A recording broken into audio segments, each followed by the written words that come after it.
a deadline.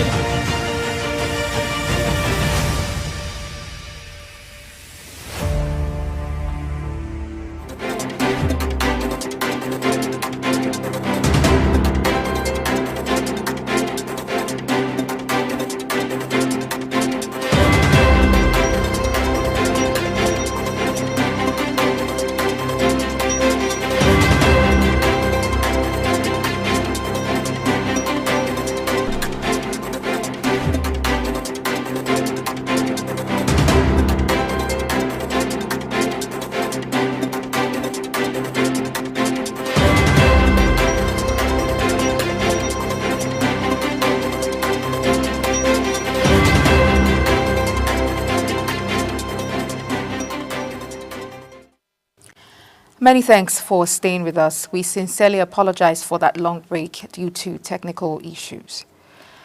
We'll move over now to our papers now, reviewing the front pages of the papers. And this time around, we're looking at Saturday Punch. Big story there is on the Bobrisky controversy, and it says how Bobrisky spent jail term in Kirikiri special cell. Rider there says cross-dresser received visitors in prison. Controversy trail correctional service officers suspension as well. I'm going to come back to this big story, but let's look at other stories. Just underneath the Saturday Punch, we have Lagos Ogun, one resident as Oyan Dam plans water release. We also have the birthday celebration of Bishop Oyedepo, which says Tinubu, Obasanjo and governors celebrate Oyedepo on 70th birthday. EFCC detains ex-governor Ishaku over alleged 27 billion naira fraud. And then men use dump up despite perfect shape. BBL ladies reveal regrets. Why I am seen as anti-Igbo. Joe Igbokwe, this according to Joe Igbokwe, statement is accredited to him. I don't feel bad leaving music to care for sick son, Stella Monye here. And then lastly, on Saturday Punch, Nigerian women embrace sex toys amid marital struggles. Okay, that's not the last story. We have one very last story here. It says policemen face trial over 1 million naira extortion from core members. These are the stories on Saturday Punch. But I want us to, which we're still going to look in the course of our discussion later today, the controversy surrounding Bobrisky's jail term and, you know, the system, how it has opened opened us to the happenings, the doings in the system. We hear now that these things have been going. Of course, yesterday I was going through comment sections. I was watching analysis, people talking about this incident, and I listened because while all of this was going on, I didn't have a close listen at, you know, the voice notes, but I listened this time around. I listened to everything that was said, and then it has raised concerns. People are saying this is how the system works. People are saying that, okay, you know what, the law is for the poor. The rich can get away with it. And so I want to believe this is the more reason why the EFCC and then the correctional service, and relevant agencies are beginning to do their due diligence, because it will look like this is what has been going on in the system. The leaders are leaders and people who we expect better from, who have been remanded in prison, don't go to prison. They have a separate apartment where they're catered for, they're cared for, and they come out looking healthy, looking fresher, looking better. Because when Bobrisky came out of prison, people were saying, are you sure you went to prison? And this just confirms it.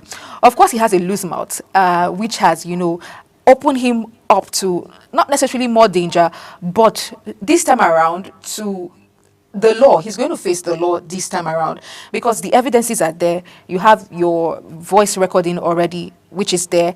And then you have, you know, their names, the sensitive details that were mentioned, and which, if it's not properly investigated, it's going to raise a lot of eyebrows. People are going to begin to, you know, question it as they're already doing now, as we see very dark man do it. I wish we can really stay on this topic and discuss, but we have to go on a break now. And in the course of the conversation, we will, our conversation later, we will delve deep into this conversation, this topic, and look at all the angles, from the EFCC to the Correctional Service to, relevant agencies and people in government. So please stay with us. Right now, we will be going to our very first guest of the day, who will be talking to us about the cycle of abuse. Stay with us. We'll be right back.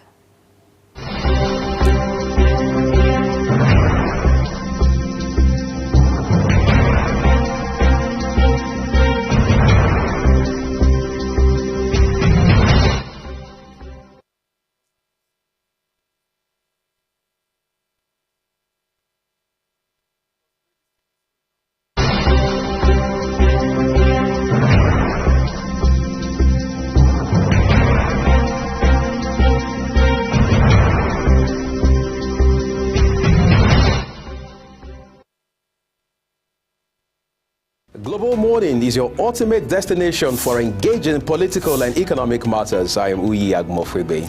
And don't forget to include social discussions. Tune in every weekdays from 7 a.m. to 10 a.m. I am Queen Agaba. For insightful breakfast ideas, business summaries, sports highlights, international and local news perspective, I am Anthony Momodu. Don't miss the in-depth analysis of current and political issues by the Global Morning team and experts. I am Jumai Manson. Catch Global Morning here on Global Television. Get in on the action. I am Edikan Michael. We are the Global Morning team.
thanks for staying with us. We are now in our discussion segment, and with me in the studio is Queenette Awokam, who is, a girl child advocate and the founder Hexagon Project as well. And she is also an abuse survivor, and she'll be taking us through what abuse actually is and the cycle of abuse. She's had her own fair share, and she will be sharing with us to, let us know and empower young girls, to know better and do better as regards, abuse and its cycle. Good morning, Queenette. Good morning. It's a pleasure to have you. Oh, on I'm the happy program being this morning. here. Beautiful place. Thank you so much. Thank you. And you always radiate this thank joy you. whenever I see you. Thank you. Thank you for coming on the Thank program. you so much. So, I've been privy to watch some of your videos Yes. of you talking about abuse, talking Yes. about, how you've been there, the aftermath, and how Yes, you've been able yes, to overcome yes. it. Can you walk me through that journey? Yes,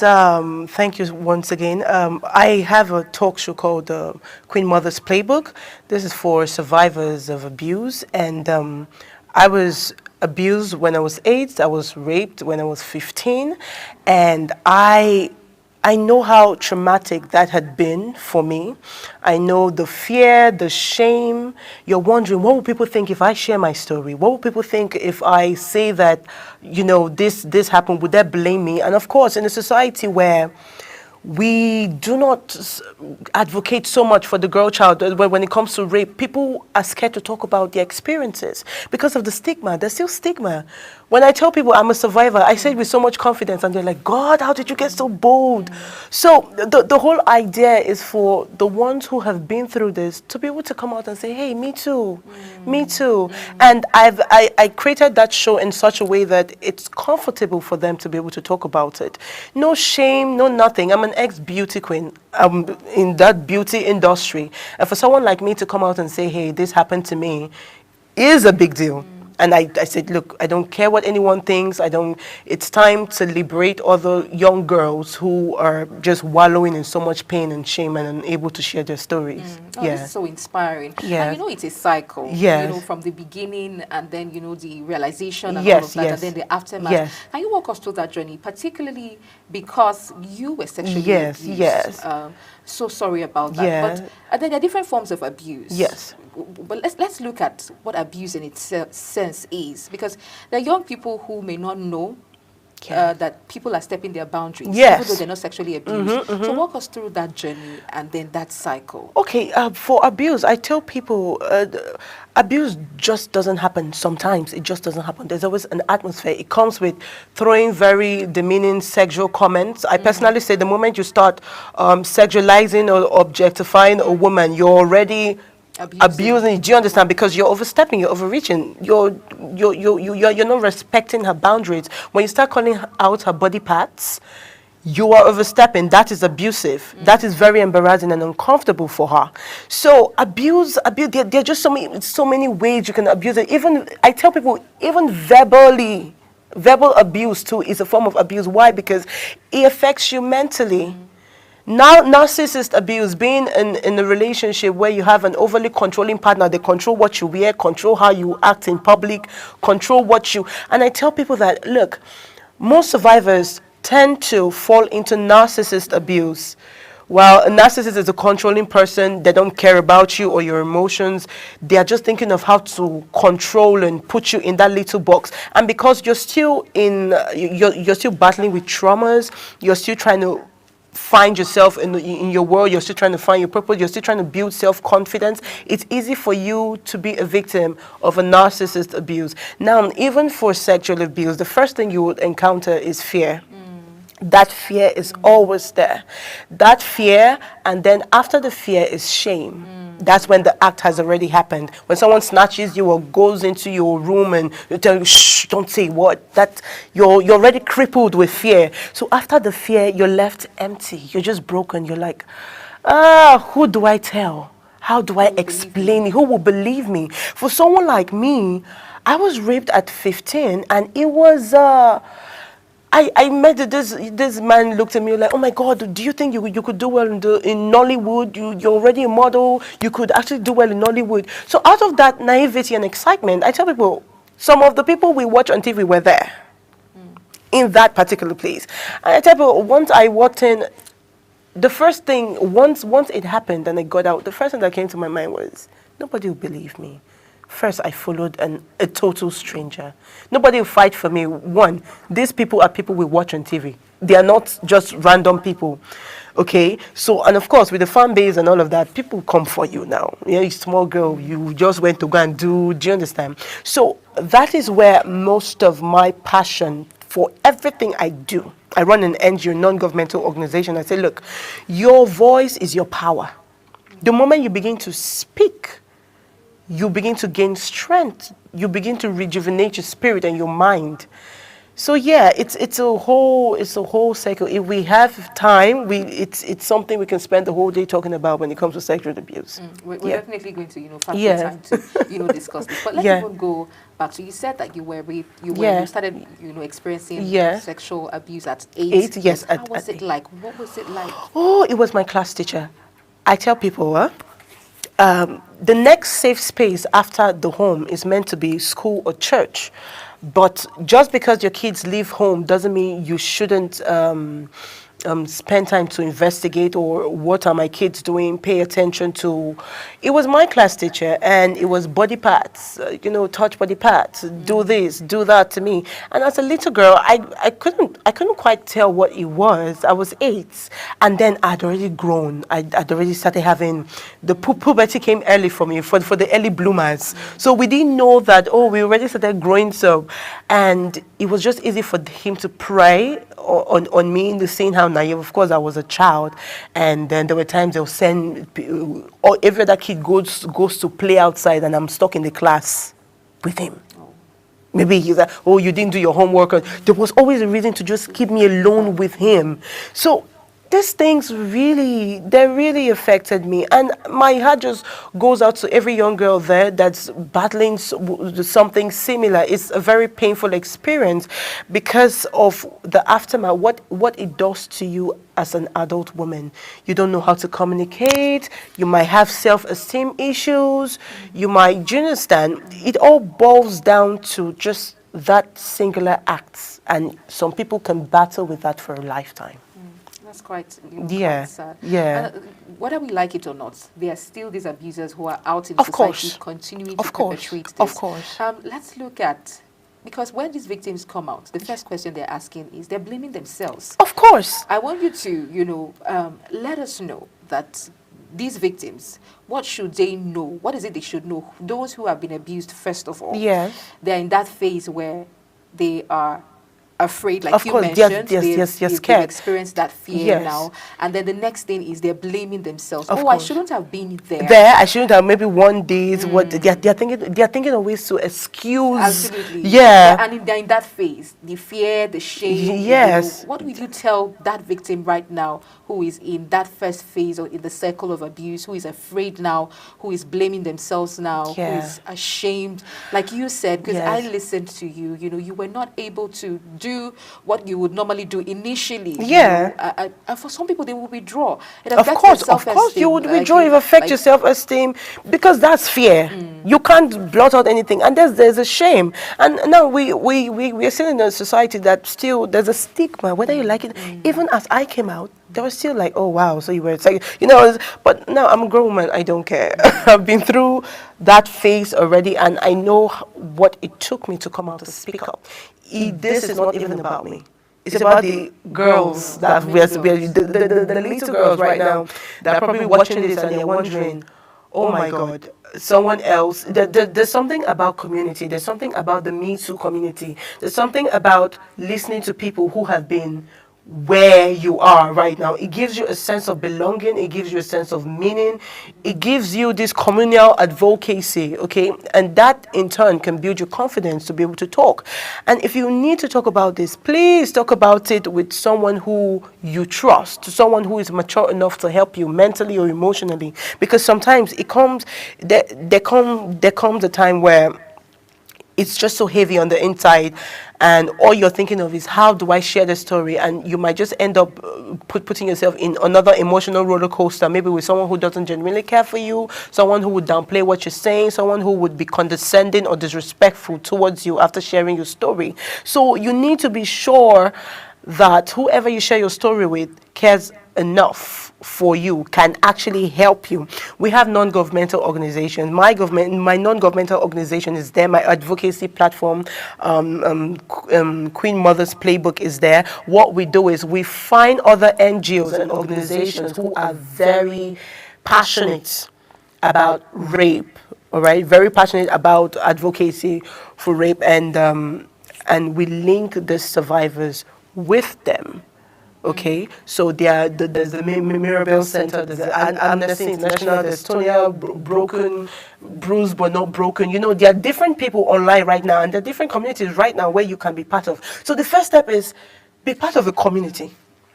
If you go solo and say, "Oh, I want to do this," you can't. I think it's part of the shame that makes it. Yes. You know? So now the thing community does to you is, you know that you're not the only one there.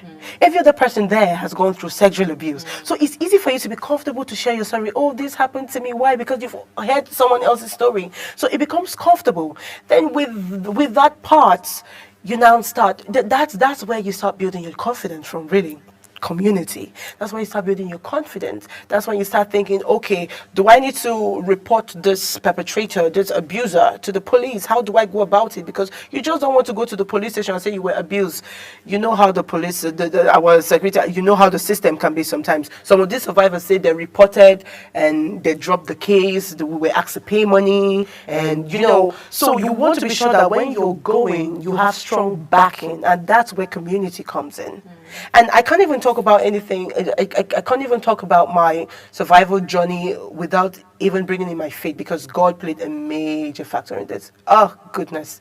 God played a major factor in this, in helping me speak up and helping me heal. Because whether you like it or not, I'm a work in progress. It's a long walk. Yeah, it's a journey, because there'll still be residues here and there.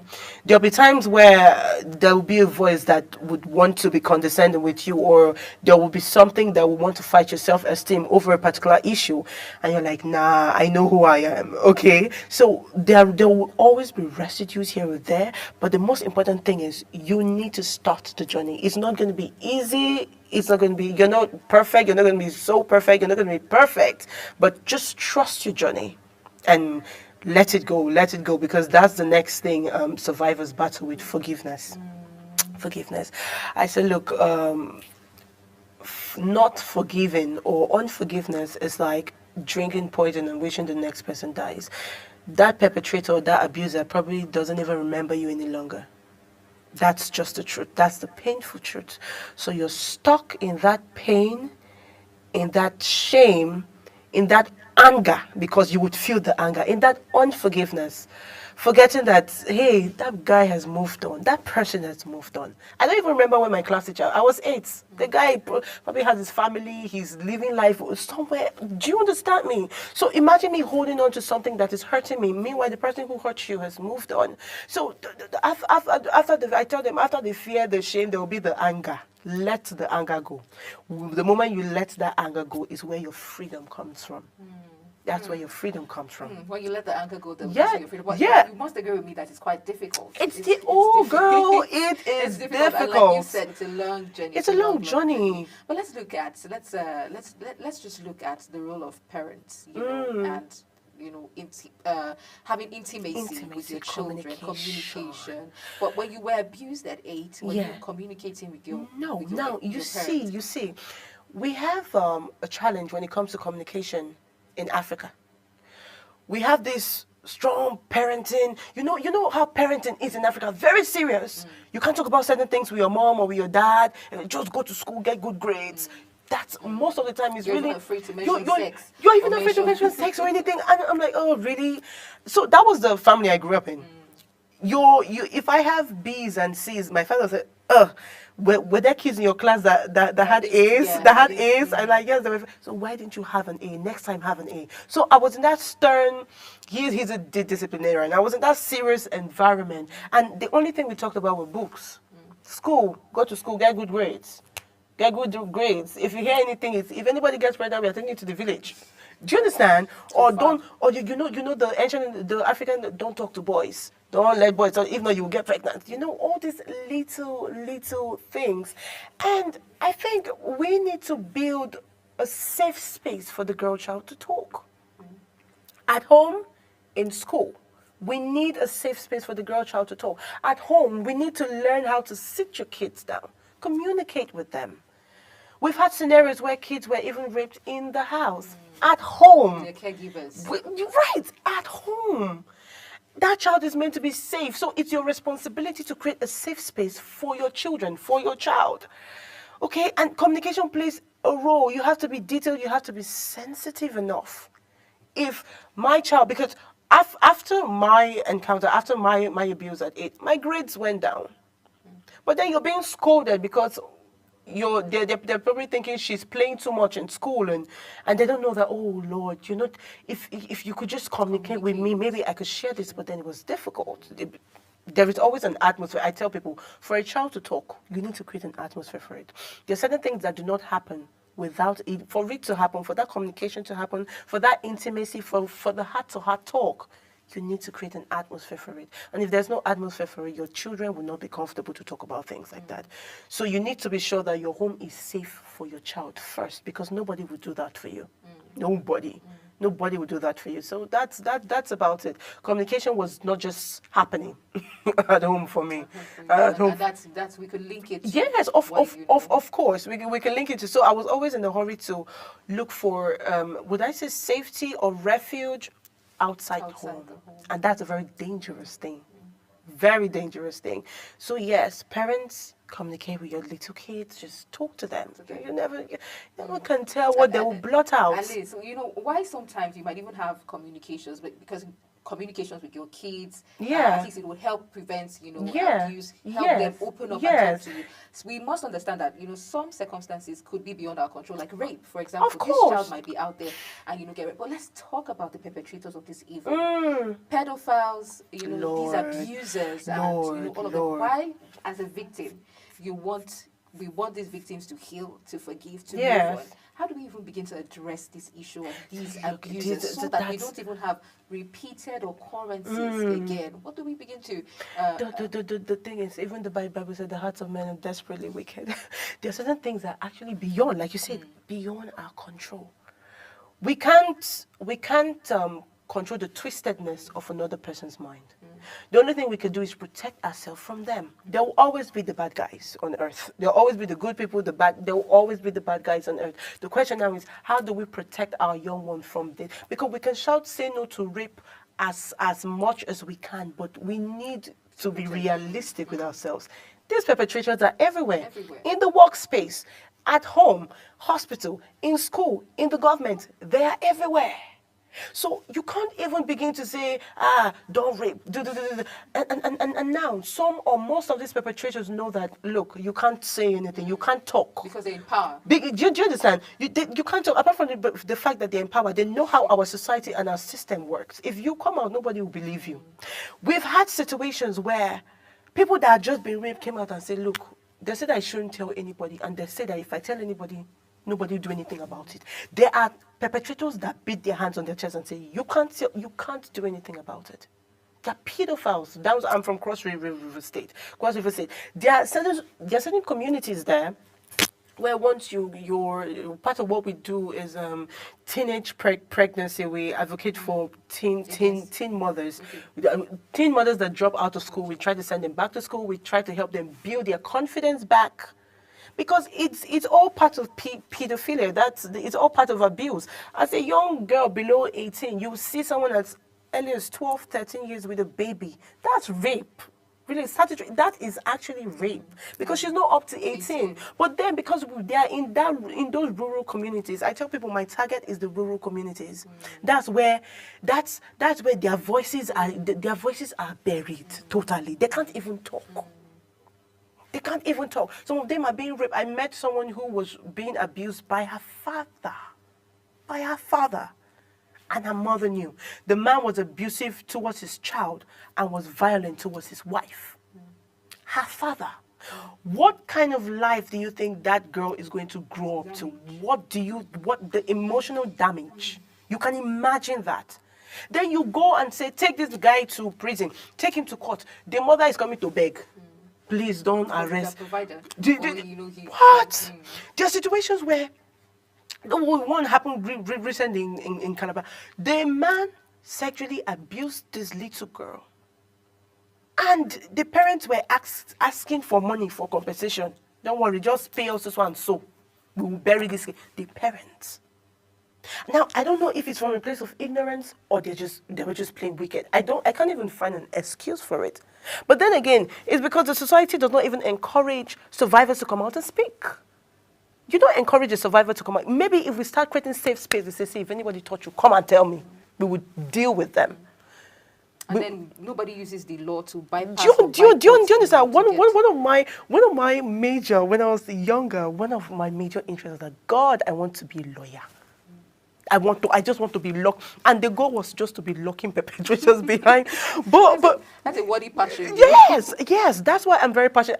I didn't read law, but I'm still going back to read that law because I can't wait to see you. I can't wait to even do it because after the rape happened when I was 15, there was a part of me that just went missing. There was a part of me that left me. I was in a hurry to just leave Calabar. I didn't want to even stay back home. I just wanted to come out here and start a new life.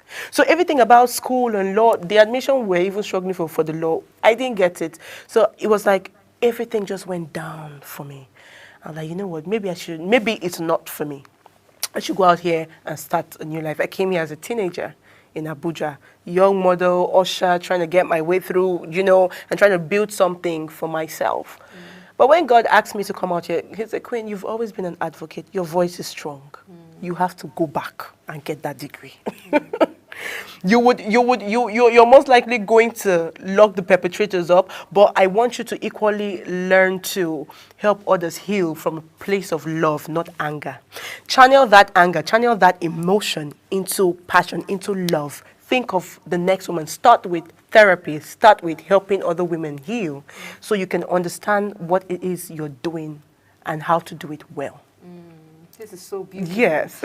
I wish time would allow us to. This is quite a sad conversation, but interesting. And, oh yes, I tell people rape is never sad for me to talk about it. I'm never sad to like I said earlier. Just let's get comfortable talking about the hard talks. It's a hard talk, but let's start learning how to talk about it. I mean, when we get comfortable talking about this hard talk, a lot of people would come out and. Funny enough, because of the shame, a lot of people have. Now we're talking about sexual abuse, quite all right. The shame that is attached to it. It interests you to know that people who are not even underage, people who are adults, who are doing well for themselves, cannot come out. Oh, yes. But because you have exemplified this, you have become bold and strong and unashamed to discuss these, getting comfortable talking about the hard talks. I want to believe that we would have a lot of people come out as well because your story is your power. It's your voice. Yes, it's your voice. Empowering other people to heal. And one thing that is pertinent is that what you don't share, you cannot really heal. Yeah, what you don't confront, you can't conquer. I had to just wake up and say, nah, I need to face this. But let me ask you one question: Did any of your abusers, your abuser in when you were trying to find you, come out to apologize? No, get any form of apology? Never. I never got an apology. I never got a I'm sorry. I never got a I shouldn't have. I never got that. But did you at any point confront him? Like maybe when you became more aware? I never got that closure. No, I never did. I just let it go. And that was the hardest thing for me. Without closure? I didn't get the closure. That was the hardest thing for me. Apparently, I think they came into the city to do a job. So immediately they came in the lefts. So I never got the chance to. I never got the chance to. But are you in the same circle with that abuser? Well, he's part of the entertainment industry. This was one of the reasons I just didn't want to get into entertainment any longer. I was angry. And God said, sweetheart, you're built for this. You can't keep running. The person has moved on. You are built for this. So go back out there. Go back out there. There's no look. There's just a lot. That's why I tell young people, I tell young girls, I tell survivors. The longer you put yourself, you're the one wasting your time. You're the one holding your dreams and every other thing. You're the one putting it on hold. You're the one becoming less. You're the one being less. You're wasting your time because these people are most likely going to move on, and they have. So. It's just it's left for you to find your path, find your way. And find your path. This Find is your way. interesting. Incidentally, this is the much that we can Oh, yeah. but we're definitely going to have Queenette back here again, to tell us more and help us navigate our way through this journey. It's a pleasure having you. Thank you so much. I had fun talking. The hard talk. Thank you so much. We'll go on a quick break now, and when we return, Ramsey will be here to take us on topical discussions of national interest. Please stay with us. We'll be right back.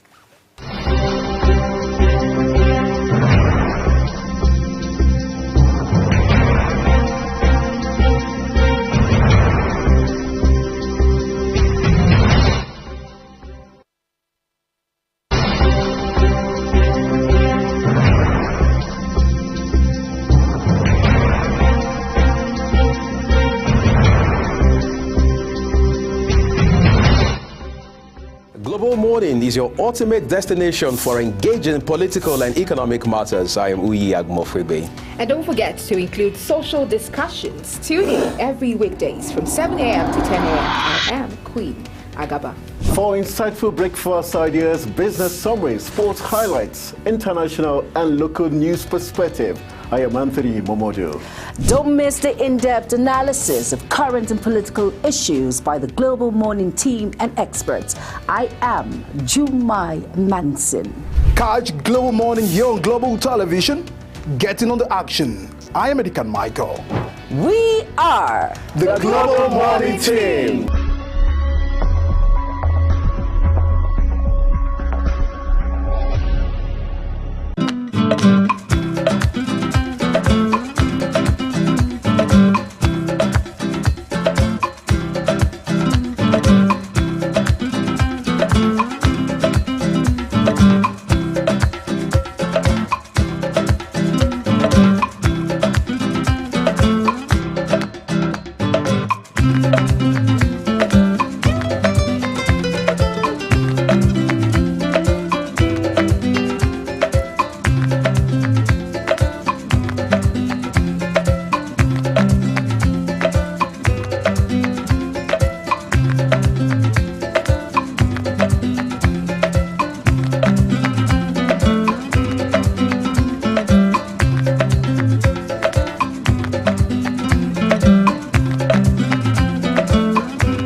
Business Point on Global Television. The business world can be dynamic and unpredictable, with headwinds and volatility sometimes becoming an obstacle for players in the business and economy landscape.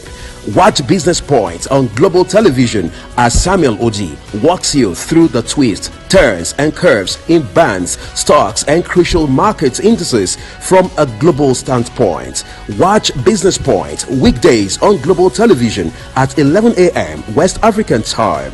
Business Point. This is business.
Thanks for joining us on Global Television this morning. It is still another time again for us to take you through some very vital discussions. And this is the discussion proper on the Global Morning for today.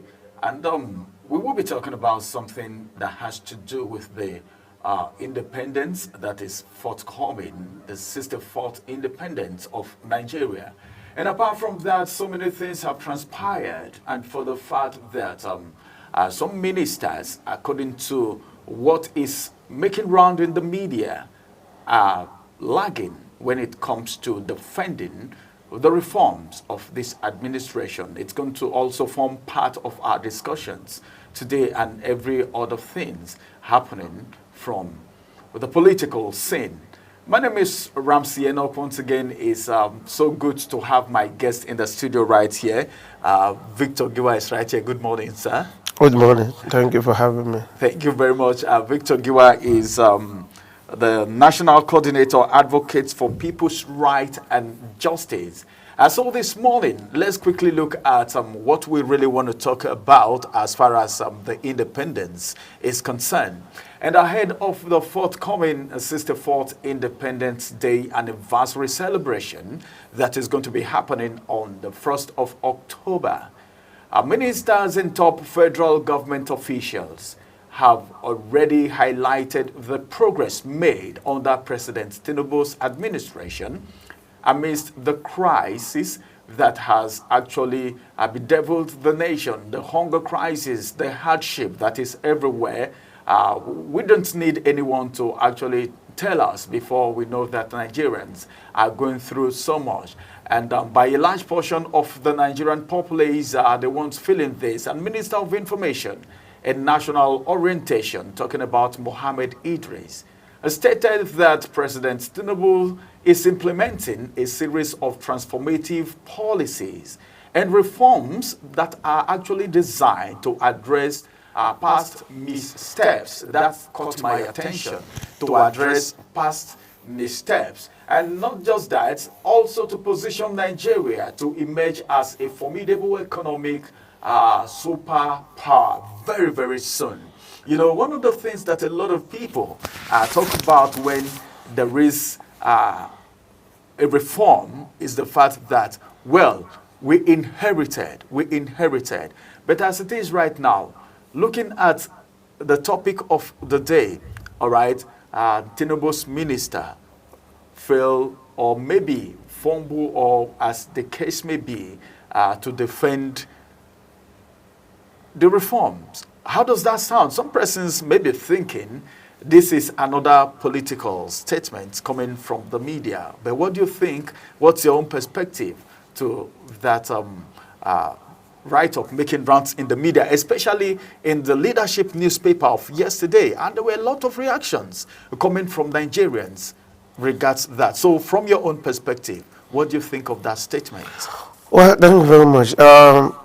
The fact is that Tinubu, the President Tinubu, since he came in last year, has been talking about issues of reform,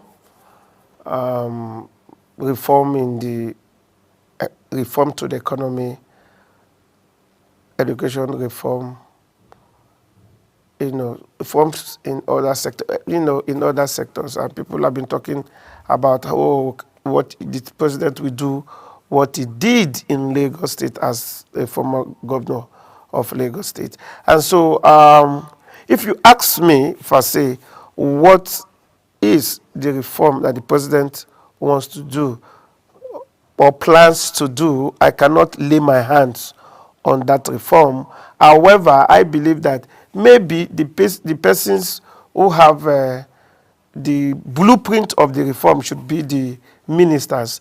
And so when the president, when the news in the media is saying that the president, there might be a cabinet reshuffle, based on the fact that certain ministers have not been able to perform, based on the objective and the reform agenda of the presidency, and such that those ministers will be dropped.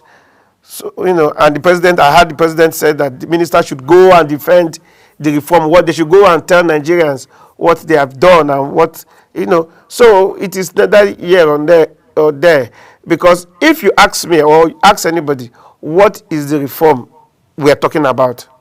Nigeria does not have, in as much as I am concerned, Nigeria does not have a blueprint of the president reform. The president may have his manifesto when he was contesting, but there's a difference between manifesto and a reform. A reform is a program put up together by, as at that time it was a contestant, as at now it becomes the president. So the program should be out so that people can start engaging those programs and follow up the programs to see where exactly the president is going. So, well, whether it's only the president can tell us who amongst the ministers are meeting up the reform. And the question is, what are the reforms that the president has, that the president, the targets of the president that have not been met by each of the ministers that will now determine whether or not they have performed or not. So, whether the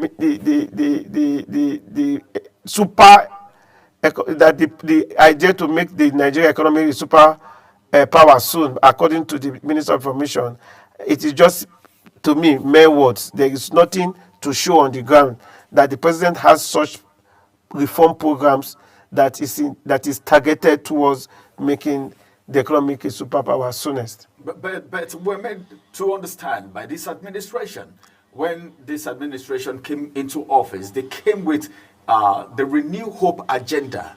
As it is right now, because every administration come up with some agendas. We remember the 7-point agenda. Now it is the Renewed Hope agenda. Do you see this as a mere political statement, or we can say that because you said there is supposed to be a blueprint, I think the blueprint for this administration is the Renewed Hope agenda, which the president said he's determined, right, to accomplish and make come to pass for Nigerians. So as it is right now, can we say we are on track as it has to do with the promised Renewed Hope agenda? Good question. And I think your question really brings into fore the issue about the agenda. Now, if you remember, everybody talks about, I hear it more from people like the FCT minister, and he makes it like more of a political statement. Oh, anybody that does anything, we say, oh, in line with the Renew Hope agenda. If you are building a small road around, you say, if you are removing, dustbins along the street, you say it is in line with the president's Renew Hope agenda. If you are even causing strike in the university, it is likely to say it is part of the Renew. If you are sacking workers, you will see it in line with. So the point I'm trying to make is that what exactly is this Renew Hope agenda? For example, let's take it, let's put it, practically. In the economy, what is the New Hope agenda? Is it to make the Naira stronger? Is it to say that within the next 4 years of the presidency of this Renew Hope agenda, our Naira will be 200 Naira to $1? Is it going to be 500 Naira to $1? Is that part of the agenda? What is the Renew Hope agenda with regards to our value of the Naira? What is the Renew Hope agenda with regards to our educational system? What is the Renew Hope agenda with regards to our health sector? What is the Renew Hope agenda with regards to... Now, if you look at persons like the Minister of FCT, and with some wiki, you will see that you see him moving, you see some things, and you must give it. You will give it to him. You will see certain things he has done within the FCT, and so when he speaks, you will have listened to him, and you will hear him say, "Oh, this is in line with the Renew Hope agenda." The president has commissioned a lot of projects in the FCT, within infrastructure, and you will hear the minister say, in line with the Renew Hope agenda. The question I want to ask is, in the educational sector, what is the Minister of Education doing in line with the New Hope agenda? In the economic sector, what is the Minister of Finance doing in line with the economic sector? Victor, let's put this right now. I think you saying what is the Minister of Education doing? The Minister of Health, what are they doing? The Minister of Works and Housing, what are they doing? That question is timely. And looking at the fact that the president has said, go tell Nigerians what you have done, because part of my agenda is any minister that is not performing is going to probably be shown the way out, because there is a hammer hanging that will lead to a reshuffling. So, saying the minister should go and asking this question, don't you think the minister's step, all right, asking the president, I beg your pardon, his step, asking the ministers to go tell Nigerians what you have done is part of making Nigerians know some of the Renew Hope agenda that has already taken effect? Like you talked about the Minister of FCT. Some persons have actually sung his praises, looking at what he's doing in Abuja. I heard, we are in the media space, so we hear a whole lot. So don't you think that statement, go tell the people what you have done, is a right step in the right direction? Like you ask that you don't know what these ministers are doing. Now they've said they should come and tell you what they are doing. Yes, what I'm saying in the first place is that we need to know what the Renew Hope agenda is. If the president has it as part of his policy paper, as part of his program, as a part of his agenda, how handy is it to Nigerians? If anybody picks it up, if anybody comes into this studio, can you ask the president what is the Renew Hope agenda in respect to agriculture for Nigerians?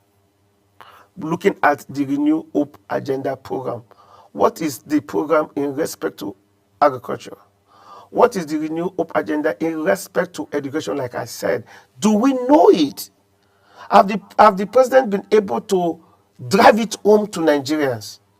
Have the president been able to allow Nigerians to engage with these programs such that we can follow up this program and be able to engage and interrogate the implementation, the workability of the program? So this is exactly what we are saying, that this Renew Hope agenda is not handy to us. If you go on the street and ask everybody, so what is the Renew Hope of Renew Hope agenda of the president on economy?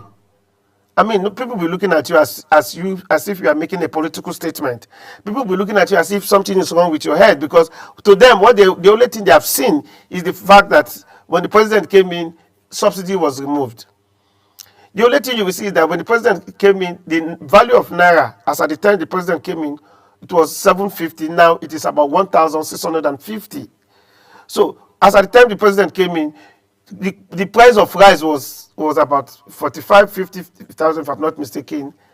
Now it's 70,000. So the question you ask is that part of the Renew Hope agenda? So, I mean, people want to know what this renew. So before you start kicking out any minister, we need to know what is their target? What target have you given to them, and how have they failed in delivering that, in meeting of that target, or in getting the deliverables? So to me, that is the first step. The president should have, first of all, allow us to know what are this agenda, bring it down so that the people on the street will know where the president is going. And I think, again, that is one of the challenges we have had in terms of this government. People really don't know where the president is going. Every day in Nigerians' life, we are faced with serious challenges. We are faced with, for example, the removal of subsidy. We are faced with increment in the price of pump price. We are faced in the face of removal of subsidy, increment in pump price. We are faced with scarcity of this fuel. So we don't really know. Is it part of the Renew Hope agenda?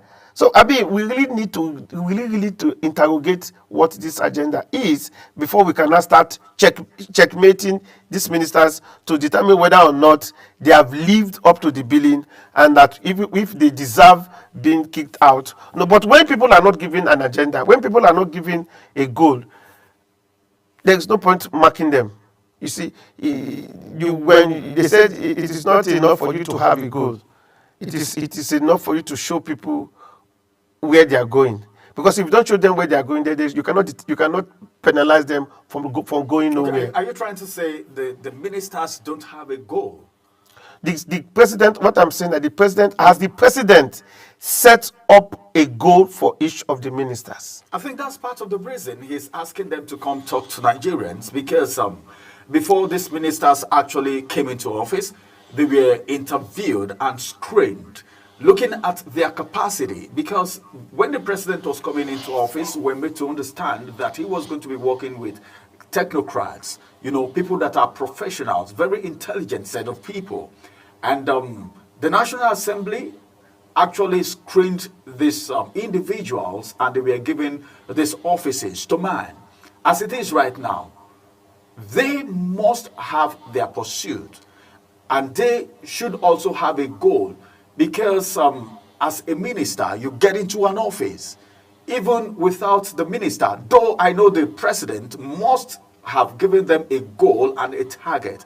I think that could be part of the reason why he has said there will be reshuffling for any minister that is not working. Then come to talk about the fact that each minister, even without being told, as a good staff, a good worker, or intelligent person in any office or in any area of endeavor, are you not supposed to set goals for yourself to achieve certain targets to make sure things work within the confine of your place of primary or secondary assignment, as the case may be?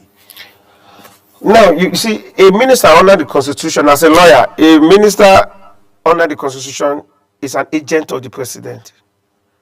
So the minister does what the president has assigned him to do, or what the president would ordinarily do. But because the president cannot be everywhere, he appoints ministers. So you will see in the Constitution, tell you the president or its minister, the president or its minister, the president or its minister. Now it means that the ministers are agents of the president. And it therefore means that it is the president that sets the agenda. And so the president has set the agenda. So my point is this. If, for example, let us be practical, the Minister for Works and Housing, which is David Umahi, yeah. I've seen him on the media one or two occasions, and I'm aware of this road, the road between Lagos and Calabar, the multi-dimensional road and all of that. Yeah, that is, whether that was part of the agenda, we don't know. But you see, if you want to have an agenda for a minister for works and housing, for example, and I've also had a case of them trying to build, some houses within certain states. I think I had it from the Minister of FCT, if I'm not mistaken. However, so if you have an agenda, Nigerians should be talking about, for instance, for the Minister of Works, you are saying that within the next 3 years, all the federal roads in the southeast will be taken care of.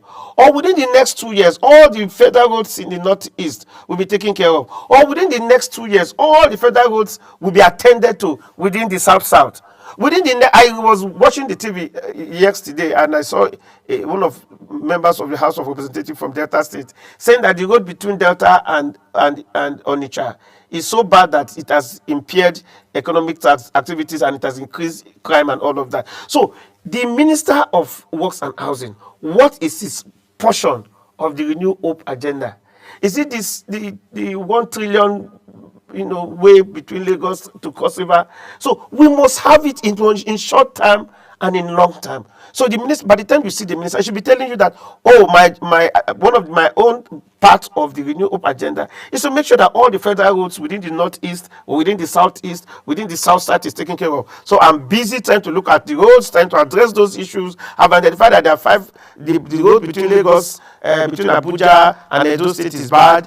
Of course, the federal road, we have identified these 5 roads, and our agenda is between now and the first 4 years of the president. Okay, that's what you feel the minister. That should be the agenda, yes. And that, for what have you done? I say, okay, within the past 1 year, we have mobilized contractors. Contractors are on the way. So when you go to Lagos Ibadan Expressway, gentlemen, you are going to see contractors on the road. If you go to Abuja Edo Expressway, you will see a company A on the road. They have started it. That is exactly what Nigerians are looking at. I think you're right. I think the most important thing right now, and one of the things Nigerians are looking forward to as we look forward to the celebration of the 64th independence of Nigeria, is so good that the president have said, go tell the people what you have done, meaning he has given them an agenda and there is going to be a reshuffling, and that in a way should put the ministers on their toes. Now, you can hear what my guest is saying. Mr. Victor is saying, well, we need to know. Tell us, from this place, like for instance, he gave an instance of the Minister of House and Works and Housing, talking about Honorable David Umahi, and said, go tell the people, from this time to this time, this road is going to be completed and all of that.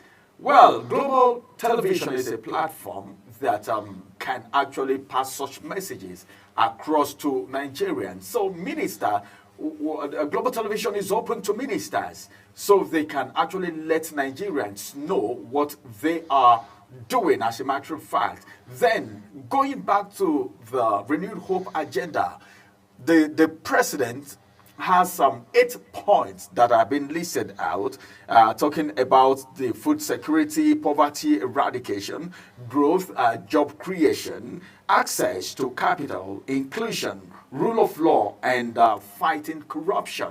We have seen some corruption cases that are been interrogated right now. We have the one happening right now, the one of EFCC allegedly collecting money from Bobrisky.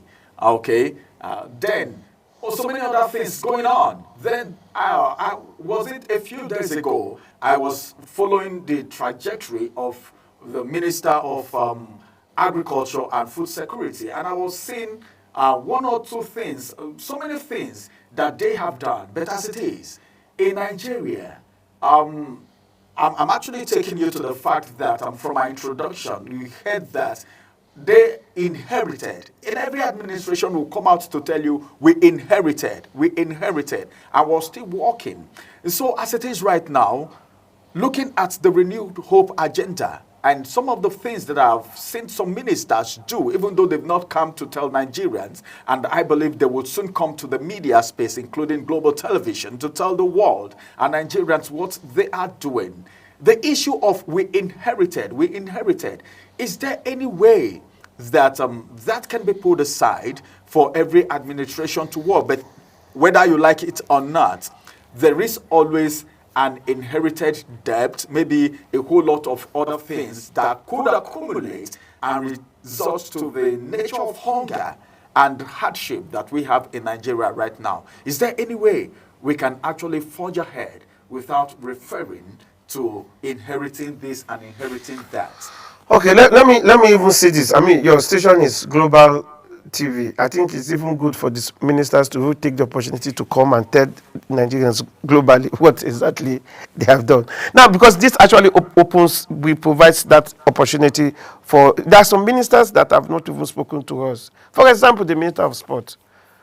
What has he been doing? Nigeria had a very woeful performance in the last Olympic.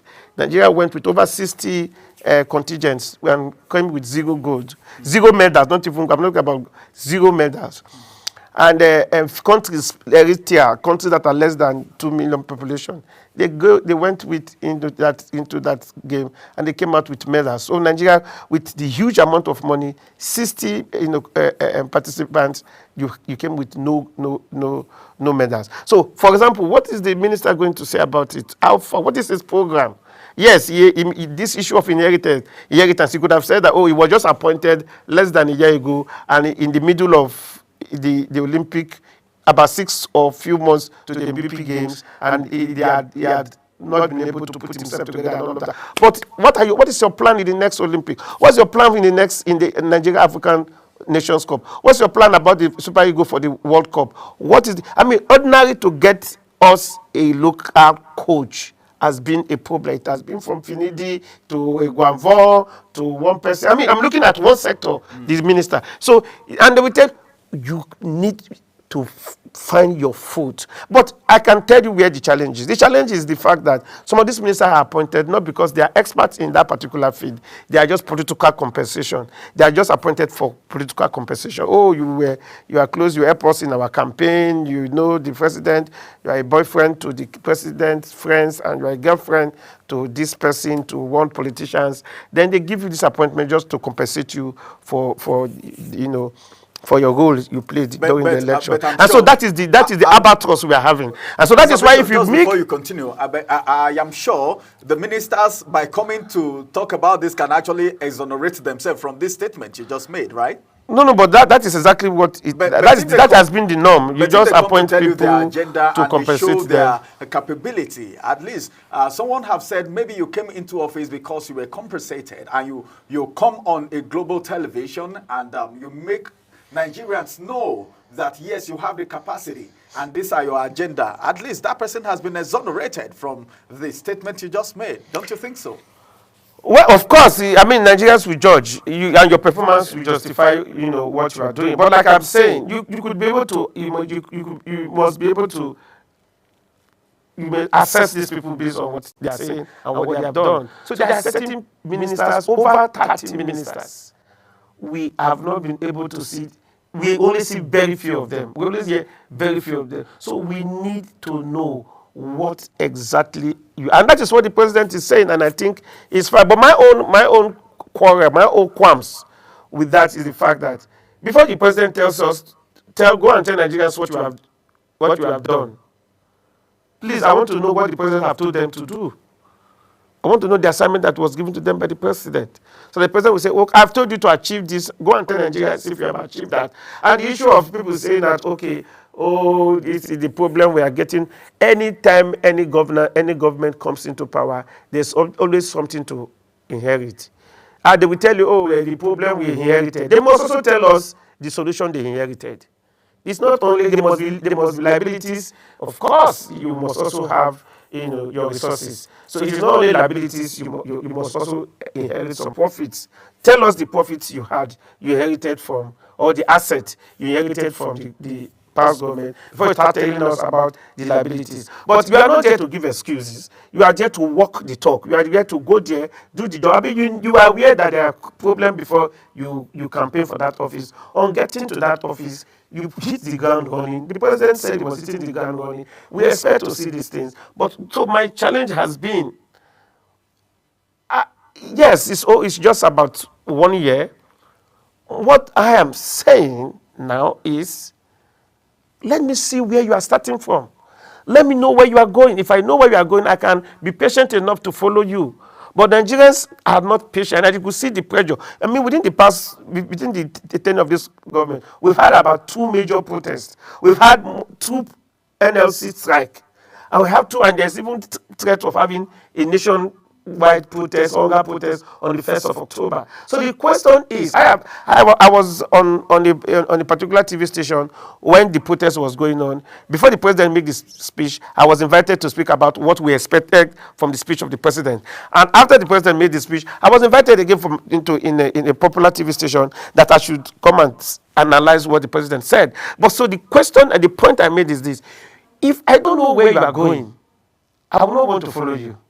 But if I know where you are going, I might be patient to say, oh, he's taking me to Dubai.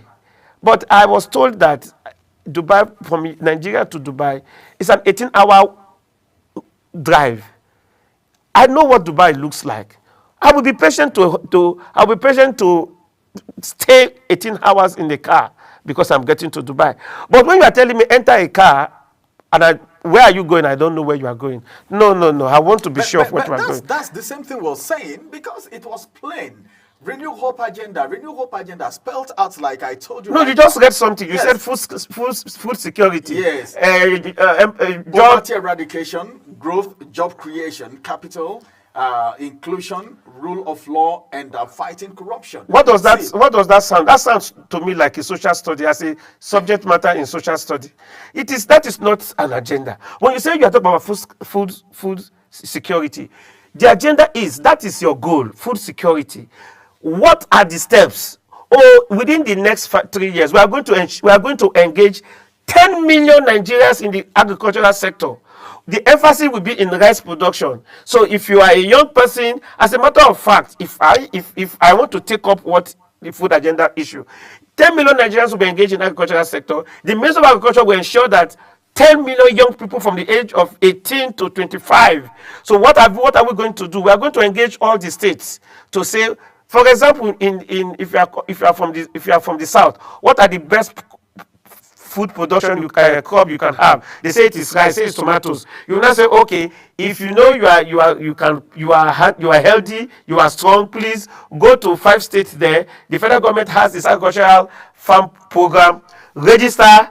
We have our implements. In the next 6 months, the federal government is importing high equipment to the north to ensure that they help you in grading the roads, opening the forest, bringing down the trees. All you need to do is to take the plantation from any of our offices in the north, in a particular state, go identify your farm and start farming.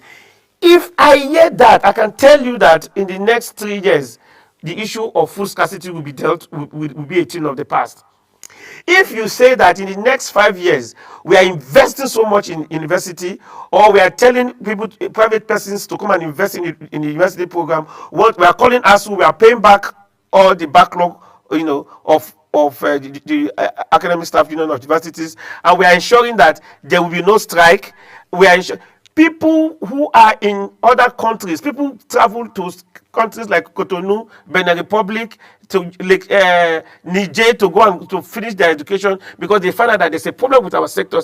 If they start hearing things like that and they see commensurate action, so for the parents will bring back their children back, and that will boost the economy. So if I tell you the number of persons who have taken, parents and families who have taken their children out of the school from just to go to Ghana here, go to Ghana and see the number of Nigerians who are in universities or higher institutions that are not even licensed or accredited, even in Ghana, just because they don't want to be faced with the perennial strike we are having. So all what we need is for us to have such programs so that Nigerians can identify with it and see how the president follows it through. But if all you are telling me is what you just read, food security, fight corruption, and what I am seeing is not even fighting corruption. The corruption is expounding, and it is even put on our faces. I mean, I don't think I will take you serious. And so that is exactly what we are saying. There must be a well laid out agenda. So when the minister is speaking, He doesn't even need to take any textbook. He just need to tell you, when I resume office, I was given these targets to make sure A and B, C, to make sure I do B, C, and D. I've been able to do A. I'm at the middle of B. I'm looking at C next 2 years. We still have 4 more years to go, but this is where I am. That is exactly how a country is run. That is exactly how you follow up an agenda. That is how you can measure projects. That is project management. That is how you can look at how far we are going. And that is when you can start looking at your ministers or looking at your workers to see that whether or not they've been able to perform for the purpose of assessment and the purpose of firing them if they have not performed. All right, thank you very much. And of course, it is still Global Morning, and we're discussing something very vital, taking into cognizance the celebration of Nigeria's independence on 1st of October, becoming 64 years. We're looking at the performances of the minister, the presidency, and how far we've been able to come with this administration. And my guest is Victor Giwa, and of course he has done justice to a whole lot. Let's go on a quick break. After this break, when we return, we'll look at other very, very inciting and of course insightful and of course very important issues. We'll talk about that after this break.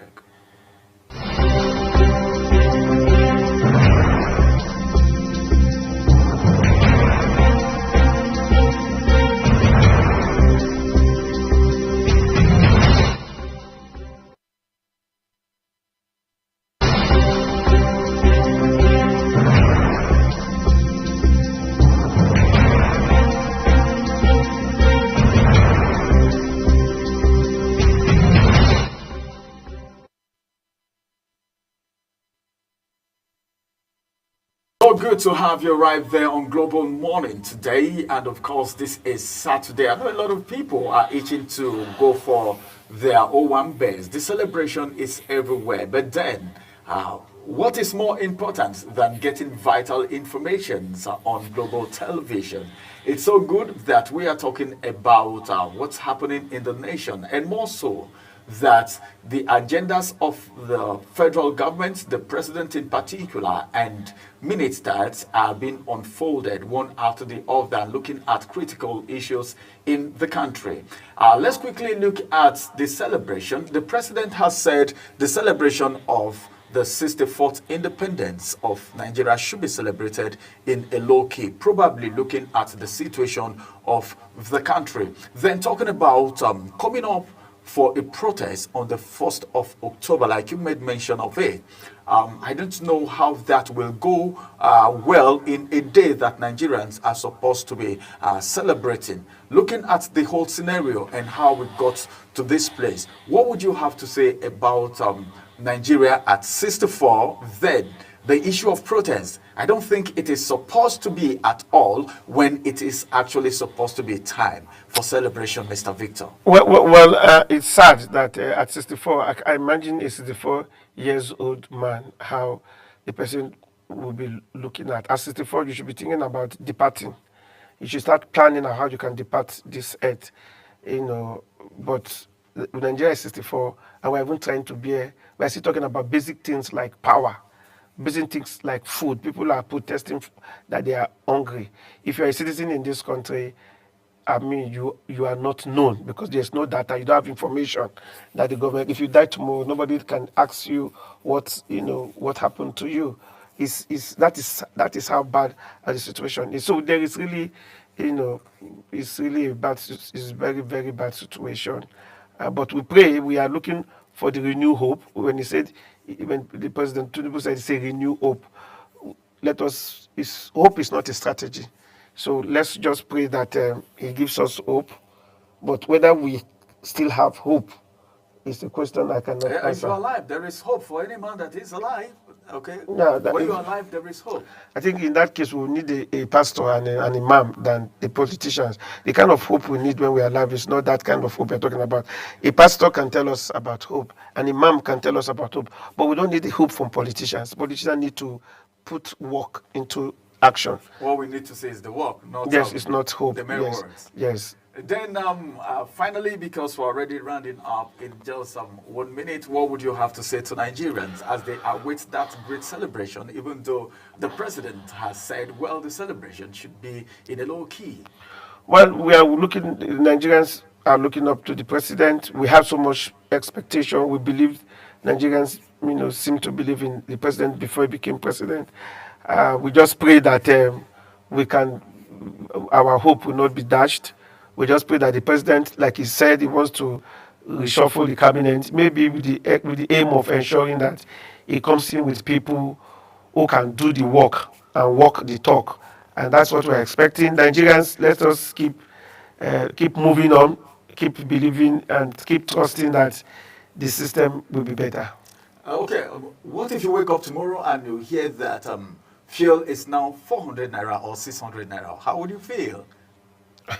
Maybe after the president's speech tomorrow, and you hear that fuel is now, whether you like it or not, yes, it's now 400 naira or maybe probably 600 naira. How would you feel? It's like asking me how will I feel if President Biden is the president of Nigeria.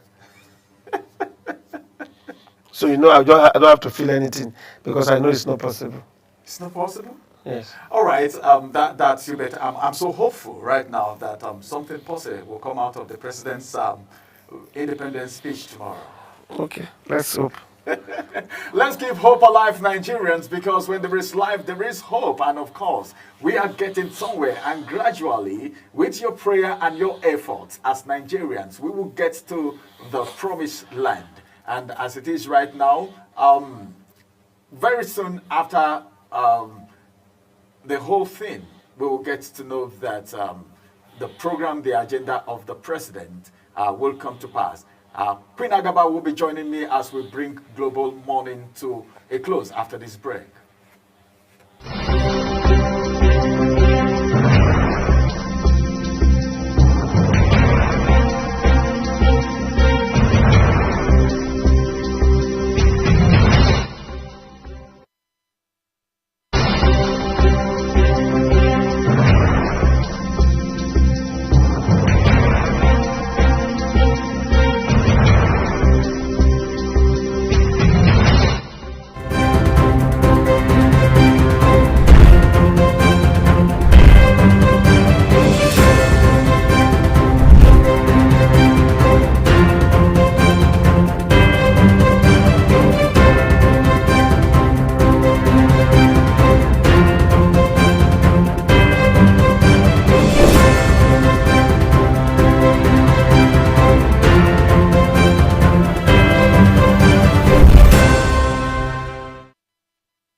Global Morning is your ultimate destination for engaging political and economic matters. I am Uyi Agmofrebe.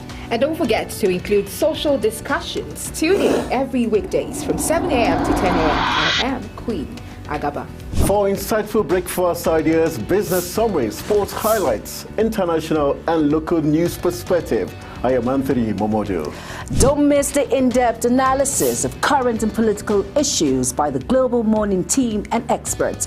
I am Jumai Manson.